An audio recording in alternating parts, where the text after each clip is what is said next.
bagaimana kita mengembangkan perilaku-perilaku yang berdasarkan psikologi positif. Nah, berdasarkan apa yang sudah saya sampaikan sebelumnya tentang materi perkuliahan, kita akan berbicara hari ini, saat ini mengenai emosi positif. Nah, saya harap ketika teman-teman melihat PPT ini dan melihat foto di situ, teman-teman menjadi lebih positif juga. Udah kelihatan ya presentasinya ya. Sebenarnya kalau kita berbicara mengenai emosi, emosi itu adalah hal yang sangat sulit untuk dideskripsikan. Mungkin banyak pendapat atau orang ahli mengatakan bahwa emosi itu cukup mudah untuk dijelaskan. Tetapi sebenarnya emosi itu adalah hal yang sangat complicated. Ketika saya bertanya apa itu emosi, nah mungkin banyak sekali pendapat yang ada di kita. Oh, emosi itu ini. Nah, tapi emosi itu seperti yang tadi disampaikan Mbak Cornelia, emosi itu merupakan perasaan, jadi wakil sebuah perasaan. Bagaimana kita memiliki rasa terhadap objek seperti yang disampaikan oleh Mbak mana ya, Mbak Sri Mulyaningsih, kita merupakan sebuah afek terhadap suatu kejadian. Nah, ada banyak sekali definisi mengenai emosi, tetapi tidak ada satupun definisi yang mengatakan emosi itu ini loh. Nah, belum ada. Tapi yang pasti memang kita mengenal emosi ada dua jenis, emosi yang negatif dan emosi yang positif.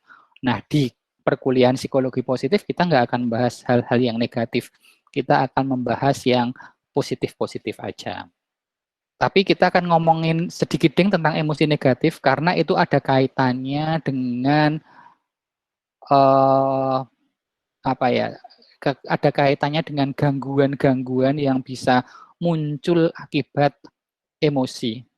Hal yang paling umum, masalah psikologis yang paling umum terjadi karena emosi itu adalah pertama stres, yang kedua adalah gejala kecemasan. Ya, stres itu bisa dikatakan dalam gangguan psikologi, stres itu ada di level yang rendah. Kemudian meningkat menjadi rasa cemas. Dan yang terakhir puncaknya adalah depresi berat. Depresi berat yang paling puncak adalah depresi berat dengan hal apa jenenge kok aku lali istilahnya. Jadi depresi berat itu bisa membuat orang mengalami halusinasi, bisa mengalami delusi, mirip dengan orang yang skizofrenia. Itu depresi berat itu ada yang seperti itu. Dan puncak dari depresi berat itu adalah ya suicide, bunuh diri. Nah, ngomong-ngomong tentang afek positif atau emosi positif, kita nggak bisa lepas dari yang namanya Miss Barbara Fredrickson. Nah, banyak yang mengatakan bahwa ibu ini, Miss Barbara ini adalah orang pertama yang mendorong penelitian-penelitian atau studi-studi mengenai afek positif. Ada yang berani mengatakan bahwa Barbara Fredrickson adalah orang pertama yang mempelajari, yang mengungkapkan afeksi positif. Tetapi saya tidak berani mengungkapkan itu karena itu adalah apa ya, pernyataan yang sangat kuat. Sementara konsep mengenai kebahagiaan, konsep mengenai cinta itu sudah ada sejak lama, bahkan sejak ya yang tercatat sih ada di masa pemikiran Yunani kuno. Jadi saya akan mengatakan bahwa Barbara Fredrickson bisa dikatakan sebagai seseorang yang mendorong, yang pertama yang menjadi pendorong besar mengenai studi-studi afeksi positif. Nah, ini kita ngomongin emosi negatif lagi nih, ternyata ada. Cemas, marah, kesal adalah beberapa contoh tentang afek negatif atau emosi negatif. Sebenarnya negatif afek, emosi negatif, afeksi negatif itu adalah respon psikologis ketika tubuh kita, ketika diri kita menghadapi suatu masalah. Ya.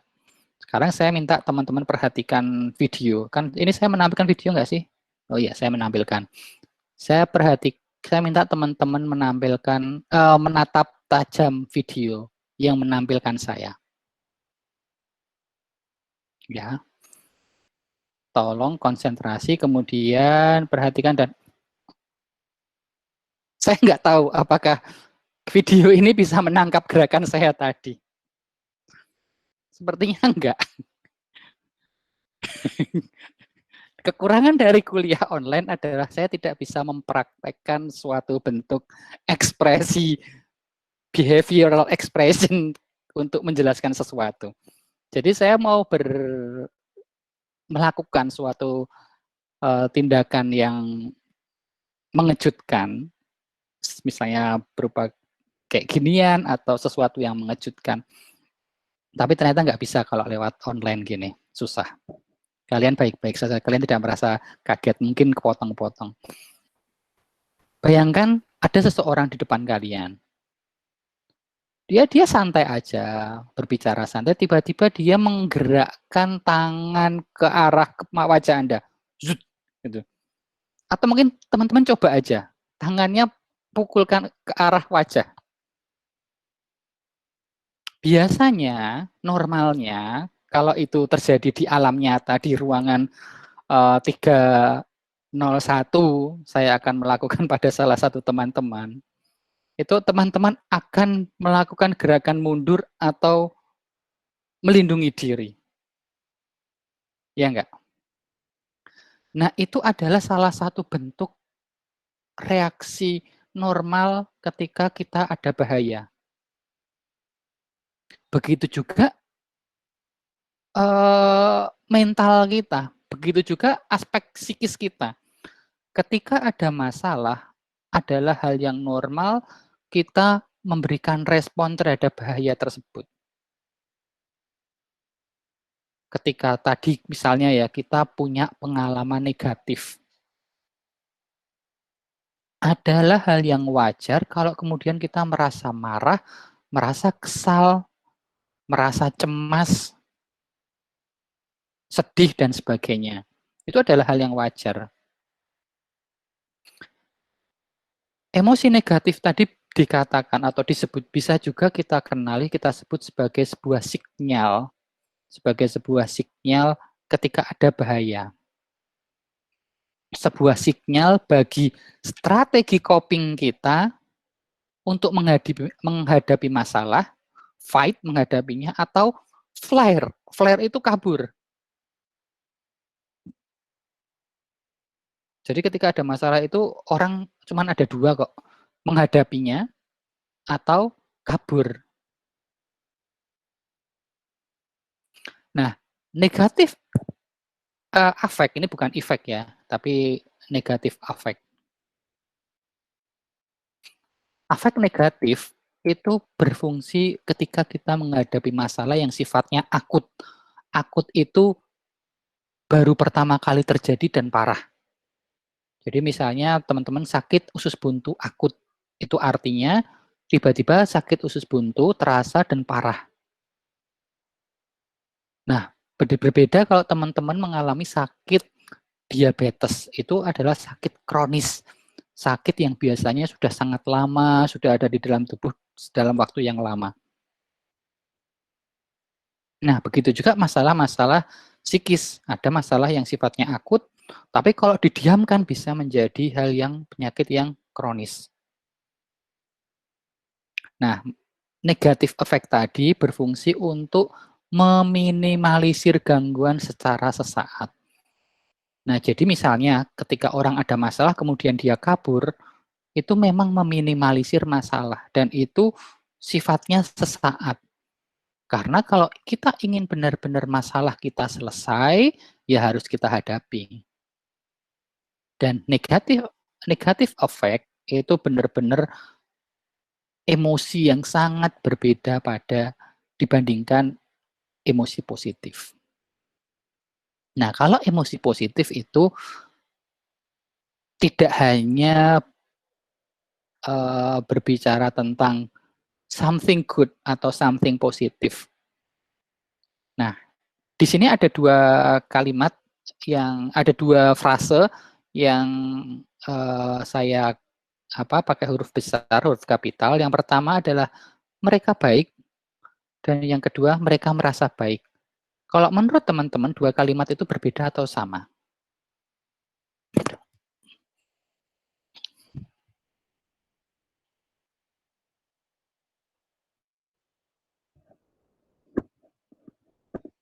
Berbeda, Pak.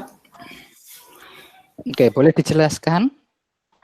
Boleh yang lain loh yang menjelaskan ini. Mereka merasa baik itu Sama? belum tentu, dan kalau mereka baik itu sudah pasti baik. Kalau mereka merasa baik itu masih diambang, masih ngambang, belum tentu. Oke, ya.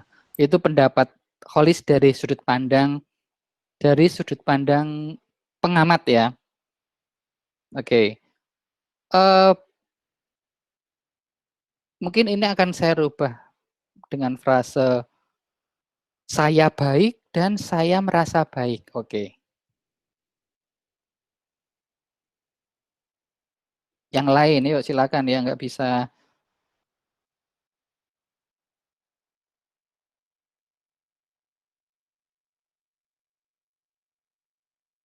Oke, yang kedua itu yang saya kasih warna merah. Yang lain? Krik, krik, krik, krik.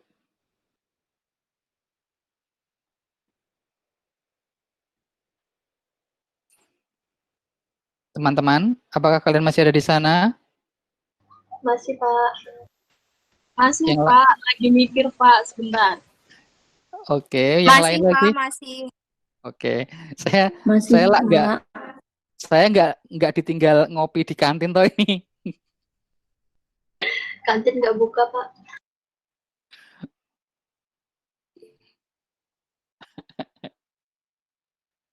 Oke, Mbak Maya Agustina, boleh berpendapat melalui chat. Saya baik dan saya merasa baik. Itu adalah hal yang berbeda atau tidak? Izin berpendapat, Pak. Oke, Mbak Cornelia Agatha. Saya bayangin Mbak Cornelia ini kayak Sarahnya Sidul.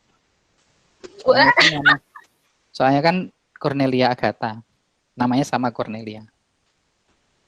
Oke, lanjut. Saya mau berpendapat. Jadi menurut saya, kalau misal nih, saya baik, ya berarti saya baik gitu. Tapi kalau saya merasa baik, mungkin itu perasaan dia. Contohnya kayak gini. Saya melakukan sesuatu hal. Ya, sesuatu hal itu saya pikir, ya saya rasa hal itu baik untuk saya lakukan gitu. Tapi ya gitu. Gitu. Dan sebenarnya, oke, saya mau nanya lagi nih, saya lanjutkan. Mana yang penting buat kita? Ya, pertanyaannya adalah mana yang penting buat kita, buat kamu, buat kalian, secara individual, secara diri kalian. Mending saya baik atau mending saya merasa baik. Saya melakukan sesuatu kemudian, oh saya orang baik. Atau kamu melakukan sesuatu dan, oh I feel better, aku merasa lebih baik. I feel better. Ya Pak, menurut saya dari perasaannya Pak. Oke, ada pendapat yang berbeda dari Mbak atau masih Danik Margianti? Mbak, Pak. Mbak, oke. Mbak Danik, dia memilih saya baik. Boleh dibagi alasan dengan pendapat itu? Bisa berbicara nggak ini? Oke, karena kalau merasa baik belum tentu baik untuk orang lain. Oke, Mbak Danik nggak bisa pakai mic berbicara.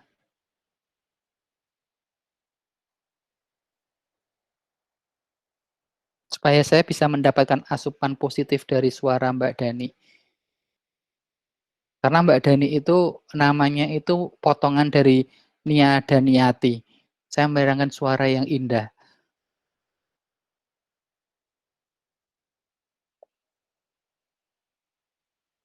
Nggak bisa ya? Oke. Oke Mbak Dani. Ini ada pendapat, teman-teman ada pendapat, dua pendapat.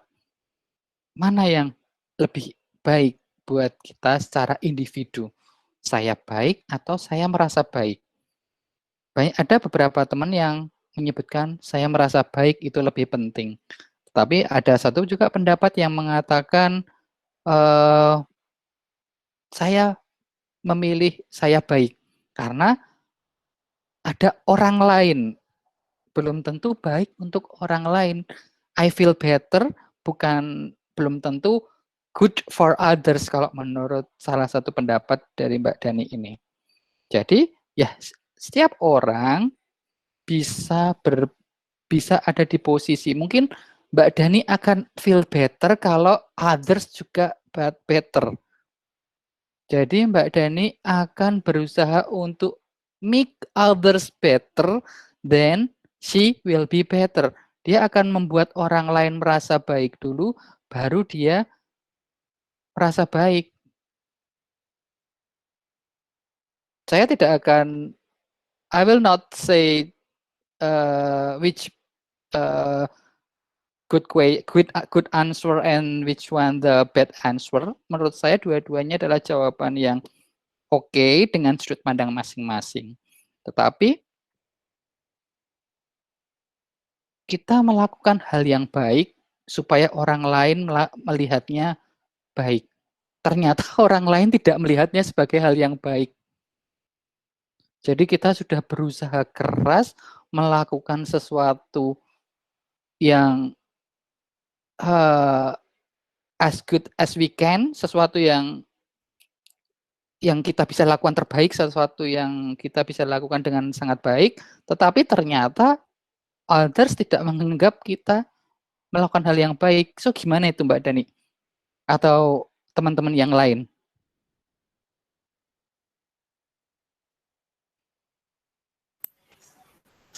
Ya, kemudian kita bisa menenangkan diri dengan kalimat, ya udah sih, yang penting saya sudah merasa baik, sekalipun orang lain tidak merasa baik. Oke, itu karena Kolis berpendapat dari sudut I feel better. Tetapi ini saya bertanya dengan pendapatnya Mbak Dani ketika dia memilih saya baik. Jadi dia berpendapat kita sudah melakukan hal yang baik. Tetapi others mengatakan, you are not good person, tetepan. Yuk kita, oke, strong.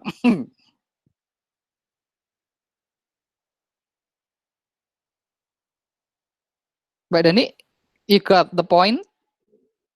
Kalau teman-teman yang lain, you got the point. Kolis, Mas Ahmad, Erzi nggak bisa sharing suara. Biasanya, maksudnya bahwa kita tidak selalu bisa memenuhi ekspektasi orang lain terhadap diri kita. Yes, itu perbedaannya ada di situ. Jadi kita nggak akan pernah mampu memenuhi harapan orang lain.